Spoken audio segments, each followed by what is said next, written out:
Hi Terry, how are you doing today?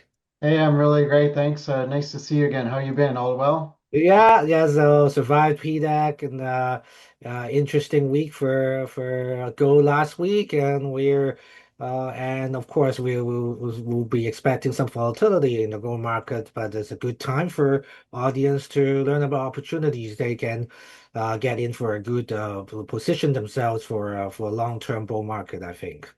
Absolutely. Well, let's we can talk about Kalo Gold Yeah, today. for It's a sure. perfect topic. Yeah, let's just give us a bit of an overview, quick intro about Kalo Gold here for your company. Yeah, absolutely. So Kalo is a Canadian listed exploration company. We're focused on an epithermal gold systems in Fiji. We own 100% interest in a property called the Vatu Aurum Project. Covers about 367 square kilometers on the island of Vanua Levu.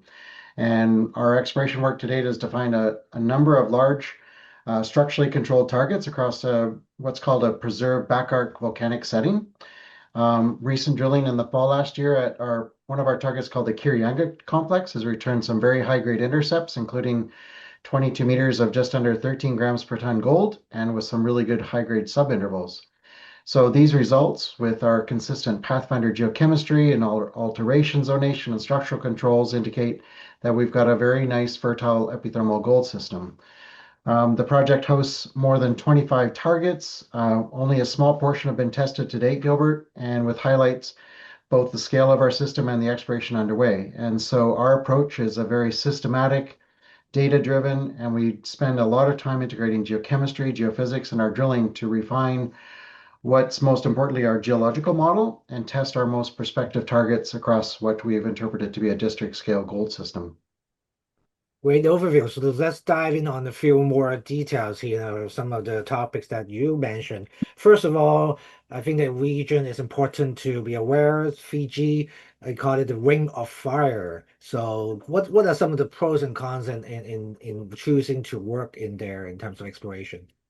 Yeah, so Fiji has a very long exploration and mining history. There was a mine called the Emperor Mine, or what's now called the Vatu Mine. It's been producing since the 30s, and so Fiji is a very well-established gold jurisdiction, long history of mining, very stable regulatory environment, and really fantastic geology within what's called the Pacific Ring of Fire. In Fiji itself, it remains very underexplored relative to comparable belts, and it provides a really great opportunity for new discoveries. So, from an operational perspective, exploration requires careful planning. There's lots of challenges with regards to climate and logistics. However, these challenges are very manageable by Kalo and our team, and in our view are really outweighed by the geological potential of the district.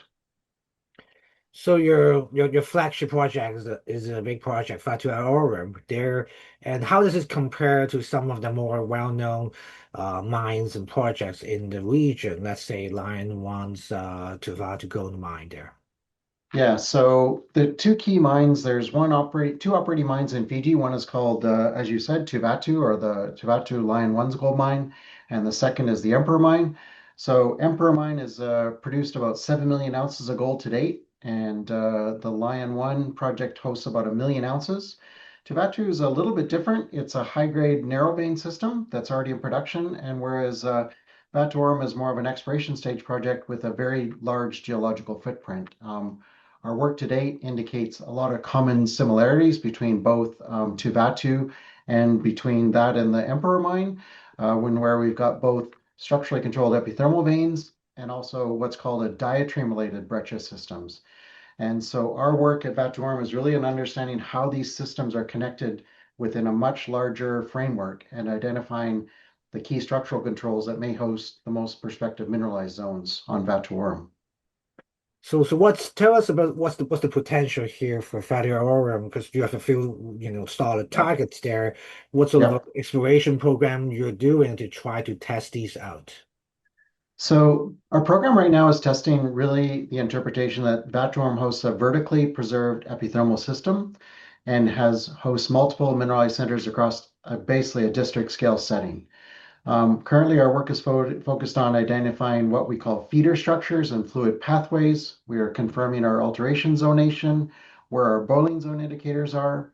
We're looking at both vein hosted and breccia hosted targets. And we're really working to refine our geological models so we can ensure that we spend our shareholders' money wisely and improve our targeting.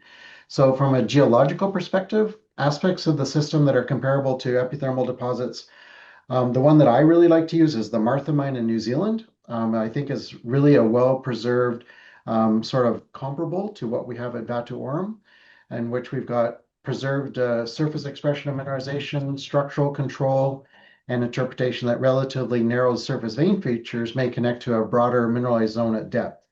So only a few of our targets have been drill tested to date. And so right now our program is focused not only testing specific targets, but also systematically advancing the broader system to guide future drilling.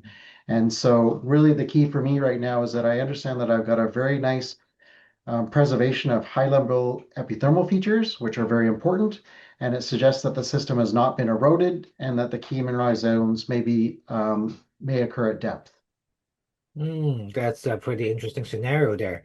Let's just touch upon some of your recent updates here from your news. Yeah. When you're preparing your exploration program, I saw in the recent news that you're using a geochemical technology called detect ore in sort of work on the project to screening for gold. Can you tell us a bit about, is this a new technology, geochemical? It's like, can you tell us a bit more why do you choose to do that?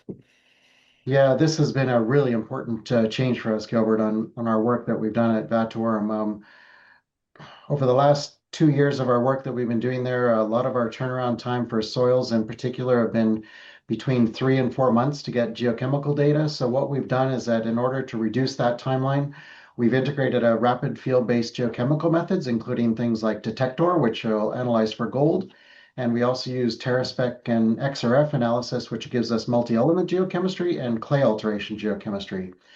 This has been absolutely a really important change for us, and this allows us to conduct real-time alteration mapping, real-time multi-element geochemical analysis, and it's allowing us to improve our targeting accuracy and effectively improving our capital expenditures by reducing our reliance on long laboratory turnaround times to allow us to make early stage decision making. The main objective of that is to shorten the timeline between collection and interpretation and allows us to make very informed decisions in the field. And these really complement our laboratory analytical work, which allows us to improve our vectoring to important and identifying mineralized zones on the property. So the important part, of course, for investors to follow a stock like Kalo Gold is what kind of catalysts or things that they want to watch for in the next 12 Sure. months. Can you tell us a bit more sort of what kind of timeline that people are expecting? Yep. So the next 12 months is fully funded. We completed a financing in January of just over $13 million. And the key things over the next 12 months that investors can expect are there's a lot of work that's going to happen. So the first thing is that we're going to complete airborne magnetic and radiometric survey. Our plan is to get that done in April. We're actually, for example, we're reprocessing a lot of the historical geophysical data that's available. We're advancing all of our targets called Wainakoro, Aurum Prime, and Dongaloa, in which we're carrying out continued geological, geochemical trenching and target definition work. That's resulting in an updated geological model across the entire district. And then ultimately, we'll begin drill testing to test all the priority targets that are generated from that very integrated data set. So really importantly is to understand that we've got a large property, 367 square kilometers, and we're advancing exploration across multiple targets and expected to help us provide ongoing updates and not just a single outcome from Kalo, but we're going to have lots of news coming out over the next 12 months. And that's really an important thing. And I think that's very important for investors as well, Gilbert, is that they have to be assured of news flow. That's key for junior exploration. Indeed, in this kind of market, especially for a junior gold mining company as well. So, the Absolutely. last question for you, because you mentioned earlier about the financing, you raised a bit over $14 million recently. Can you tell Yep. us a bit about your mix of shareholders in terms of management and some of the institutions or retail? Sure. How's the mix of the people sort of holding your company stocks? Yeah. So our shareholder base management is approximately 18% of the company. Institutional shareholders is around about 50% of the company. So approximately 30% of the company is held by retail investors. So management is very well aligned with our shareholders, and our company is definitely focused on ensuring that we're deploying our capital into activities that will advance the project in a very disciplined and systematic manner for our shareholders. Really great to hear that from you. And I'm looking forward to all these upcoming results and news announcement in the next few months. And I hope to speak with you soon on some of these updates. Thank you very much, Gilbert. Have a really great afternoon, all right? You too. Thank you, Terry.